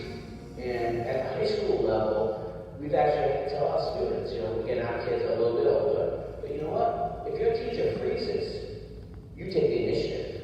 You get out. You know what I mean? Same thing. We as teachers are so caring, and we want to stay there. I mean, but if the class is leaving, you have that one kid, that one student that is there. I mean, how many of you have families to go home to at night? I do. I'll do my best, but again, this is just to prepare us, okay, and it has options. But number two, I want to make sure that I emphasize this. Prevention is the best plan, okay? Social workers, guidance counselors, teachers, nurses, secretaries, custodians, okay? If you notice something, you got to kind of report it, okay? You got to see something. And if you know someone that's having a tough day or is, having these thoughts or have made these comments, please report it. Just like the 911 calls, talking to our police officers, because we had an incident here. Same thing, that teacher that had a medical emergency. There were 911 calls made, multiple 911 calls made, and all the police dispatcher heard was, oh my God, there's blood everywhere, there's blood everywhere. They thought it was an incident. They came in, roaring, and we had to, unfortunately, we fortunately had to wait and say, no, it's okay. It's a medical emergency, we're dealing with it. They're like, okay, that's good. We don't mind going back. You know what I mean?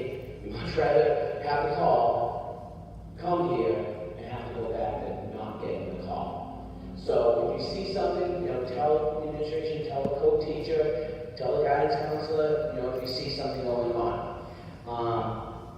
Let me just kind of show you this, because I have another video, but I'm running out of time here.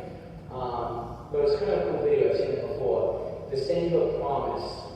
And it was a video about this guy. And let me just show you how I pause it. What you don't see is the guy with the gun. I mean, you see like the love story going on, but you don't see him reading like the gun material. So it's kind of a cool video. If you go to the website, Send You a Promises, and watch the video. It's amazing. No one ever picks up on it. I think we showed it to our faculty until you actually see it. So that being said, do you have any questions for me? Go ahead. I'm okay. You ever seen that classrooms? I would have to talk to my colleagues. I don't know if Michelle knows the answer to that, but I do know that the principals have done that. I would talk to the principals down the elementary school. Yeah. Any other questions? Well, thank you for your time. And just to echo what Mr. Roy said, what you guys do is so important. You know what I mean? Instruction and having a caring adult in the classroom is, why we're all here. So I just thank you for what you guys do every day. And if you see me in the halls, if you have yourself here, stop by and say hi. Thank you. Thank you, Mike. First of all of these emergency management booklets are in the classrooms, but one thing we don't publish is we don't publish our rally points, because we don't want everybody going to our rally points, even an active shooter. They are in the very back of the booklet, and there's 2 rally points, as Mr. Martin said, one on the right side of the building, one on the left. And we also don't publish our reunification points. So they are also at the back of the book, and when we call families, we leave the message when they get the call of where to pick up their sons and daughters. Okay, so please don't share those, but they are in the back of our emergency management book. All right, the final piece is probably the one you're all interested in, which is our ASOP system. How you pick a job. Most of you have done this before. We have some new subs in the audience. We do have our systems information coordinator, Hallie, and then we will, Dale Borges will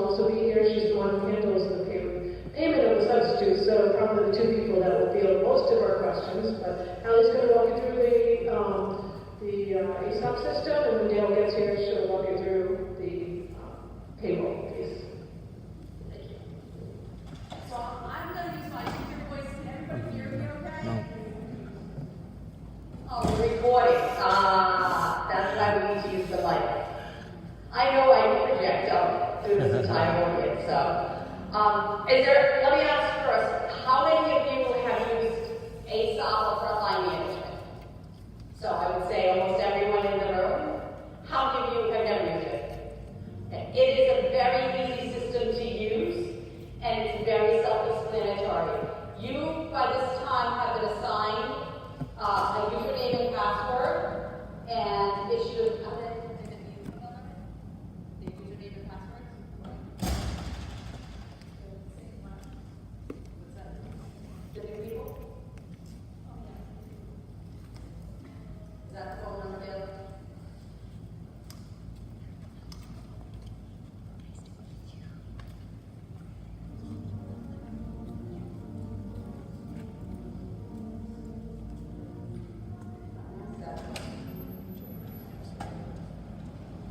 I don't know the phone number. So it's a very easy system to use, and we're going to show you just the basics of it. I'm going to let you log in, and I'll talk to some talking points. A couple of things to know is, first of all, there's something called Frontline Education. It's a mobile app. If you have a decent cell phone, you should definitely download the mobile app, because what happens when you have a mobile app is that every time a job that you're eligible for gets posted, it goes to the mobile app, and you quite literally just have to do one little swipe to accept the job. So it makes your life easier versus trying to log in when you need to log in. A couple of things about that as you're taking jobs you should be aware of. If you take a job in any district, because Frontline, which used to be ASOP, is now called Frontline Education, is a multi-district substitute management. So some of you are registered with multiple districts, and you can take a job in any of those districts. If you take a job, let's say you take a job on September 30th, and something happens and you have to cancel that job, this system will not allow you to take another job in any school district on that date. It's not something we set up, it's something the system sets up, so we can't control that. So please be careful about canceling your jobs, because once you cancel, September 30th, there's no other school system, on the ASOP system, where you'll be able to take a job. So that's the biggest thing that I think people call me about, that and login information. And like I said, if you have login questions, you can always call me. So here's what your dashboard looks like. And did you still have that person on hold? No, that's not. Because most of these people have used it. If there are any, obviously we don't have available jobs right now. If there are any available jobs, they'd be right here, and you're able to click on them and accept them very easily. If you want to see when you're working in the future, you use scheduled jobs, so you can just see which days you've already selected for. If you were to try and take a job on a date that you've already committed to, whether you committed in Dartmouth or another district, it will tell you that. So you can't commit to more than one district at a time. It'll tell you that it's a conflict. Very easy to use, sign in. I do recommend the old mobile app. It's a lot easier than signing into your computer every day, and you do get the text alerts, and you just can swipe and accept a job. There's not a lot to it. You accept the job, you click on it, you click accept, you get that job, and you show up at that school on that day. A couple of things to be really aware of, though, is we do have teachers who travel. So if you notice a job and it's at 2 different schools, or you notice there's 2 different times, know that there are teachers who travel. It's a small number of them, but there are some who travel. So if you accept that job, you will be expected to travel. And for those teachers, usually they do a morning in one of the elementary schools, and then they get a break and lunch, and they do the afternoon in a different elementary school. Those are typically your art, your music, your gym, your specialist jobs. So just be aware, if you, for some reason, are driving, you don't have a car, don't accept a job that involves traveling. We've had a lot of people who don't realize that they have to travel until they get here. And I think the only other thing we needed to mentioned was, Hi, I'm Ted Borchak. A couple of things. If you need to change your withholdings at any time, they're on the website, our website, on employment forms. If you need to do your federal or state tax withholdings, you're able to change those. And if you change banks, please update your banking information. And change banks or account numbers, because of course it's not going to that account, you can close the account. Also, if you become certified, make sure your certificate gets to our office.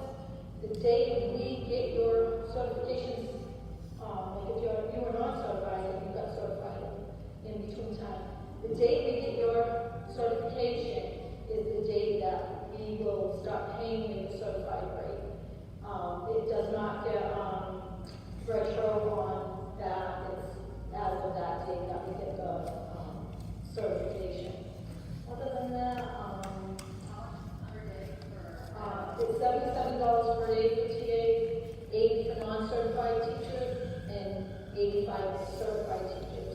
And of course, the steps is after you go 21 days in the same position, same teacher, it goes up, and then once you go 61 days, it will go up again, and then after 90 days, it goes up again. But it has to be the same position. It has to be consecutive. You can't skip a day, and then that's that. The only other thing I can think of is on your dashboard here.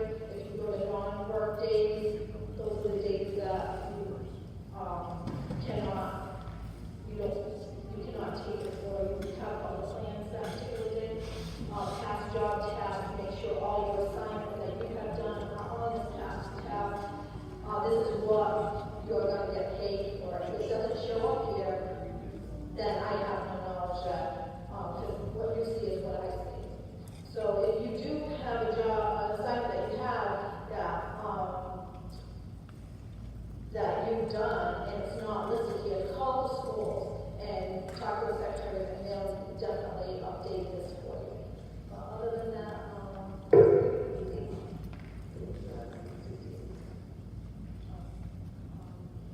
so the other thing to be aware of is here in Dartmouth, we do try to keep an updated sub-list. So if you have not taken a job with us in, I believe it's 60 days? 3 months, I'm sorry. If you've not taken a job in 3 months, you will get cleared out of our system at Dartmouth. It will not affect your other schools that you're associated with if you're using Frontline for multiple schools. So my recommendation is if for some reason it's been 3 months and you haven't taken a job or you're close to there, just give one of us a call and give us a heads up that there's a reason that you still want to stay on the sub list, and we won't clear you out. But we do pretty regularly clear out the old sub days. And that's just because a lot of the times our principals and secretaries are calling everybody in the world first thing in the morning. And if you don't want the phone calls, if you have taken a job in about 3 months, you probably don't want those phone calls.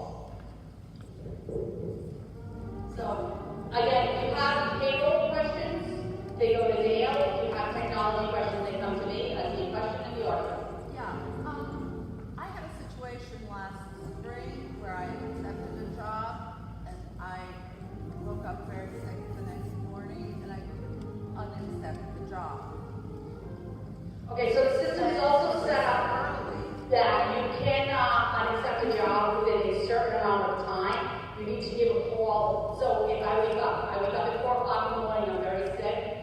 A lot of the times you do need to give a call to the school. And the reason for that is the impact on the school. Somebody at the school needs to know that you unaccepted that job so they can get on putting someone else in that job. So if I can cancel it, I believe I can cancel jobs up to, I think our standard is 12 hours in advance. Anything beyond that, we do need to make a phone call. It's just for our sake and for the sake of our core principals who are always scrambling for substitutes and coverage. So I have another question. It seems like there's some redundancy when you go at least to some of the schools, you're asked to do sort of an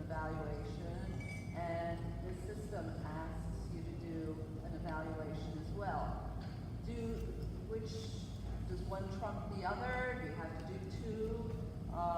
Do the teachers even look at it? Does anybody look at it?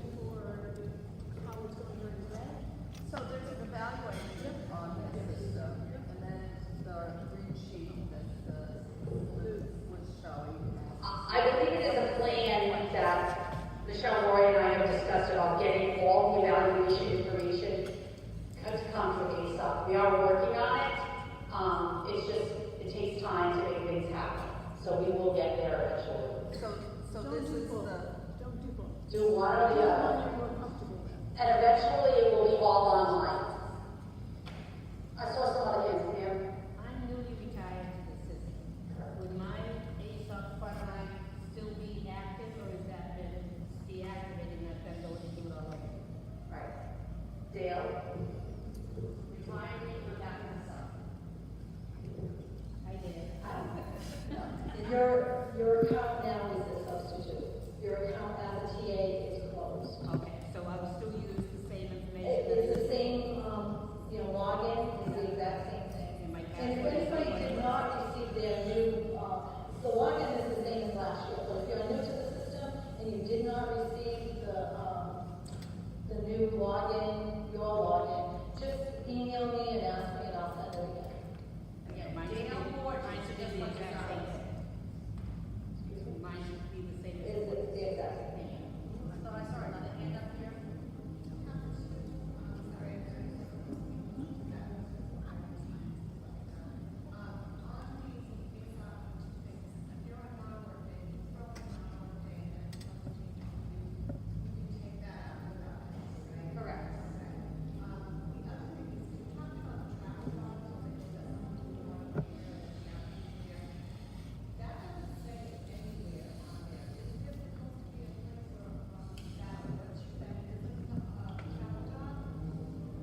To be honest with you,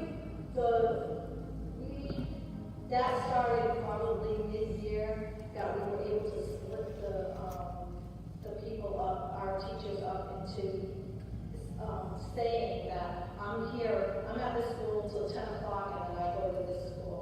And the teachers that have to use that are using that now.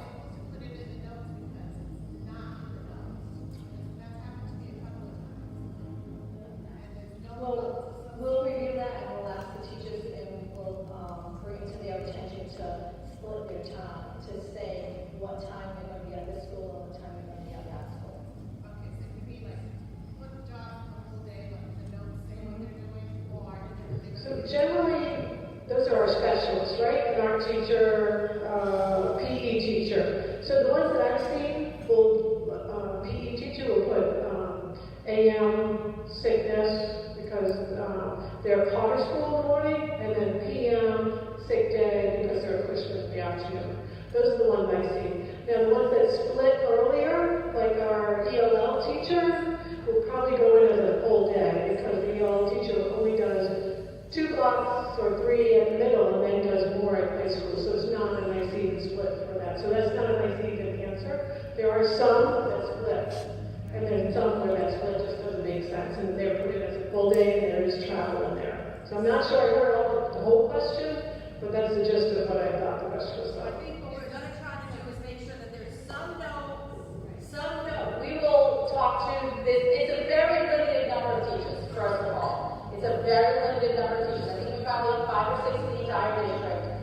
We will make sure that there's, in the future, a note in there that says 2 different positions, 2 different schools, that type of thing. Okay? So I just want to mention one other thing, and it's just because it's a question that came back to me last year. If you are scheduled for a job in Dartmouth Public Schools, and Dartmouth Public Schools cancels school for any reason, you will get the job canceled notification. It'll just come up and say, the job you're scheduled for tomorrow or the next day or whatever has been canceled. If you are not scheduled for a Dartmouth Schools job and Dartmouth Schools canceled, you're not going to get that email because you weren't scheduled for a job. Yes, ma'am. So that's related, that's this. That's the front line. That's the frontline. Okay, so it's called Jobulator or Frontline Education. They renamed it, but it works, it's the same thing. Yes. Yes. And it allows you access to all the districts that use it. No, that's something different. It's the one above it, it's the purple one. Okay, any more questions before we let you move on with your day, or more questions?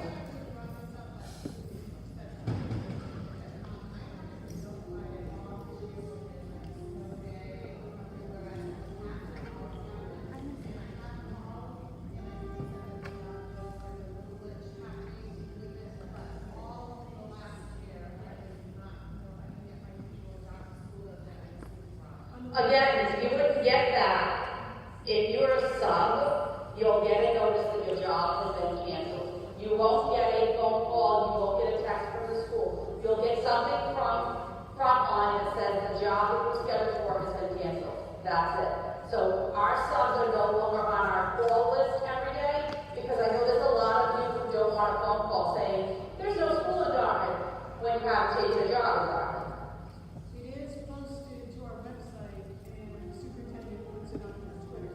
My other recommendation is download the Dartmouth Public Schools mobile app and subscribe to notifications, and you will automatically get a notification if school is canceled. It's called, just go onto your app store and type in Dartmouth Public Schools. It's going to bring up our app, and it says notifications. Just hit subscribe. Anytime school is canceled or some large notice comes out for whatever reason, you'll get it. It's a half day tomorrow, school's canceled, something like that.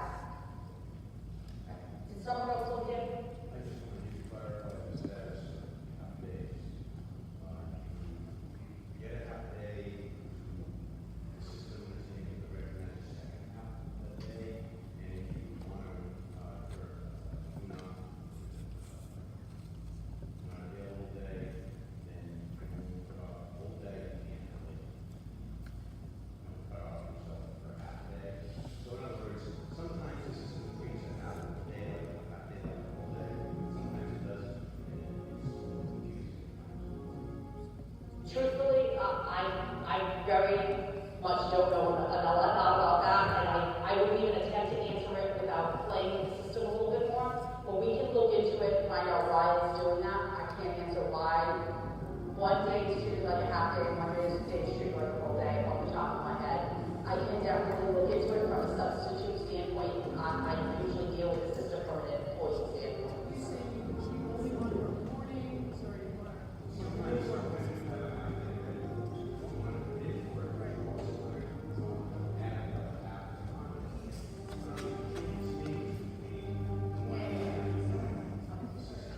We'll look into it.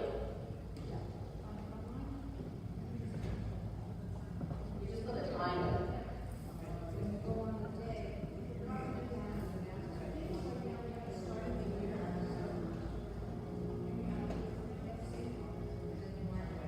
There we go. We just lock it there.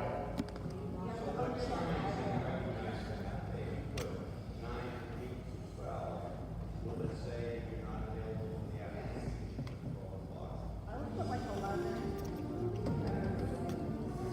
And again, it's very hard to say because every one of our schools is on a different time. Our elementary school, our middle school, and our high school all have a different half-day time. So it will be specific to the schools that you're working with. If you're an elementary person, it might be 12 o'clock. If you're sophomore in the high school, it might be 11 o'clock. All right, so I'm going to wrap up. I'm going to let Michelle wrap up. And then if there are more questions, I'm here, Dale's here, we're both here. You're welcome to ask us whatever. So Nellie, thank you. Thank you for our first annual sub-training. Any feedback, feel free to send to us, Nellie's email. And she's passing around time cards for the 2 hours that you were here. Our goal is always 90 active subs, people that have taken a job in the last 90 days. So if you have anybody that you want to fill an application, recommend all of that, it is on the website under my page, under substitutes. I want to thank anybody that we had helping. challenge Nellie for some last minute pieces, but we are putting out a substitute handbook as well, so you might have gotten that as part of your registration. And in it will have some information relative to different levels regarding, I think there's a part on cell phones in there, there's a part on where you'll find the emergency management booklets at different levels, there's the bell schedule